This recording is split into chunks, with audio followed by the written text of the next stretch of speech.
Okay, next week we will be running an article from Pam Bethune that deals with risk. And there will also be a webinar on this topic.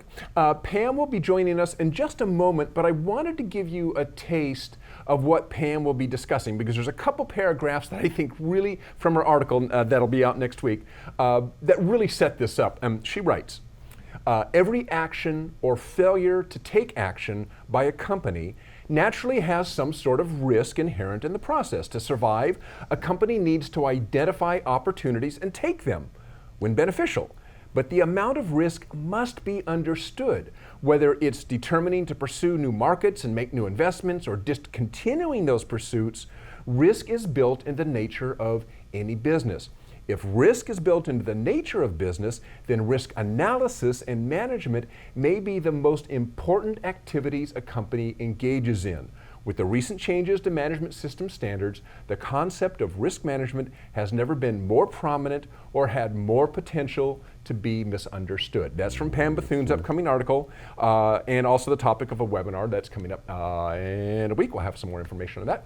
So risk. That is probably the hottest topic in quality circles today. And here to discuss risk with us today is Pam Bethune, Regional Competence Manager of the Automotive Sector for DEKRA. Hi, Pam.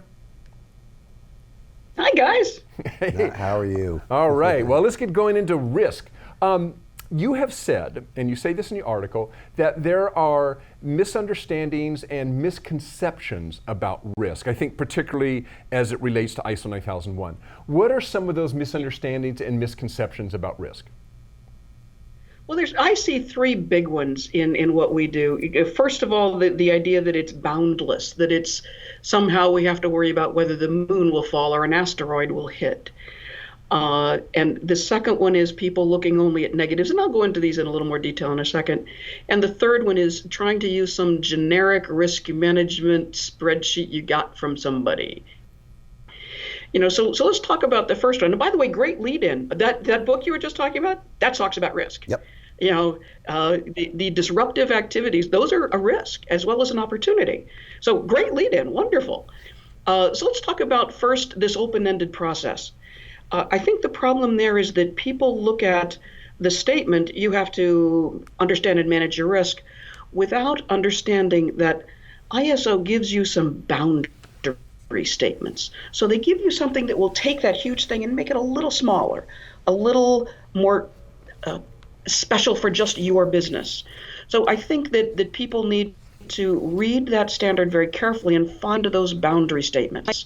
Example, 4.1, all of us auditors, we do this, we quote these numbers, 4.4.1. It says, address the risks and opportunities as determined in accordance with the requirements of 6.1. So then you have to go to 6.1 and look at that. But it's giving you an opportunity to bound it. So you're not looking at a quality system, 4.4.1 is a quality system. You're not looking at just the whole thing, but the risks and opportunities that accord with 6.1. There's another place in the standard where, for management, what they say is the risks and opportunities that can affect conformity of products and services and the ability to enhance customer satisfaction are determined and addressed. So that's a bounding statement. It's telling you your system, your management system is bounded by this. So it gives you an opportunity to take this potentially open-ended, huge monstrosity and make it a little more doable, a little more reasonable for your business. And in fact, in the preamble, if you will, to the standard, it actually says that risk-based thinking will enable an organization to determine the factors that will cause your processes, a bounding statement, and its quality management system, a bounding statement, to deviate from the planned results. So you've got a bounding statement there that says, what we care about is risk-based thinking for your processes, your QMS, in order not to deviate from planned results. Well, you don't want to deviate from them anyway. Another bounding statement, to put in place preventative controls to minimize negative effects. Again, a well-run business is going to do that anyway, but this is a boundary statement for your QMS. And then the last bounding statement in the preamble is to make maximum use of opportunities as they arise. So that basically says be nimble. When somebody puts that buoy out there so that you can see the waves coming up and down, maybe you need a methodology if you're a surf nut to be able to say, I'm out of here, boss. So these are boundary statements, and I think you need to be really aware of all those boundary statements so that you can take this huge thing and make it a little easier to deal with. Now, Pam. Now the second one. Well, Pam, let's get into it because some of the other questions we have, I think, are going to help you shape this a little bit more, maybe. Because in the article, you write that it isn't just about avoiding risks that need to be avoided, but it's also about understanding and taking the right level of the right risk. So, is the right level of the right risk? I mean, what do you mean by that? Okay, there you're talking about using those boundary statements. So your organization has objectives, has a context, has a structure, operations, processes. It's got all these things.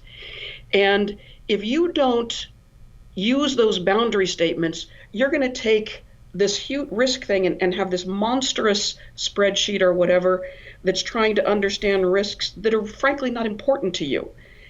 You don't need to worry about them. I live in Michigan. We don't have earthquakes. But California does. And so understanding your context can help you keep the risk to the right risk. So if you're in Oklahoma, you better worry about tornadoes, but probably you don't need to worry about those in Minnesota. So understanding all of that stuff you do to bound your risk helps you keep the right risk and then the right level of the right risk. So going back to natural disasters, there are places in California where you don't worry too much about earthquakes because you're so far away from that zone. So your level of risk is significantly lower. So what if you make a very safety critical product? What if you make brakes that stop things like trains or cars or airplanes? You have a level of risk with that machining that somebody who's machining a light pedestal won't have. So by understanding your risk, using those bounding statements, you can take the right level of risk. So if I'm machining a piece of metal that goes on a brake, it's a very different level of risk than a piece of metal that goes on a light pedestal. Okay, that makes a lot of sense. Sometimes when we get in a lot of these discussions, I know that ISO puts out a lot of times guidelines and helps for people, documents to help them understand various topics. And one that I've actually never read, but I've heard reference, is ISO 30001, which I believe is ISO's guide on risk management. Does that document help? I mean, is that worth you have to buy it. I mean, is that worth buying? Is there good, useful information on risk management that people might be able to apply when they're trying to gear up for ISO 9001? Absolutely, especially if you're a smaller company. There are very large companies that have people whose whole job, they have safety departments whose whole job is knowing this, and they have a very sophisticated analysis of risk. Most companies don't. And so ISO 31000 is principles and guidelines. It's specifically developed to help people understand risk management in far more detail. And it provides principles, general guidelines on how to manage risk, how to analyze risk, and I think it's very valuable. I own a copy. I had to pay for it. I bought it anyway because it was so useful. All right. Well, we're running out of time here, and we do want to get to the webinar that's coming up. But just really quickly, are there any deadlines worth announcing, repeating, related to ISO 9001 or some of the other QMS standards?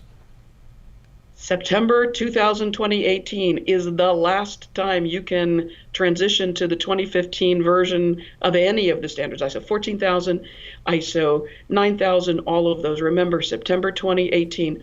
Automotive, it's this year, October 1st. But all the other standard, it's September 2018. Okay, perfect. Thanks, Pam.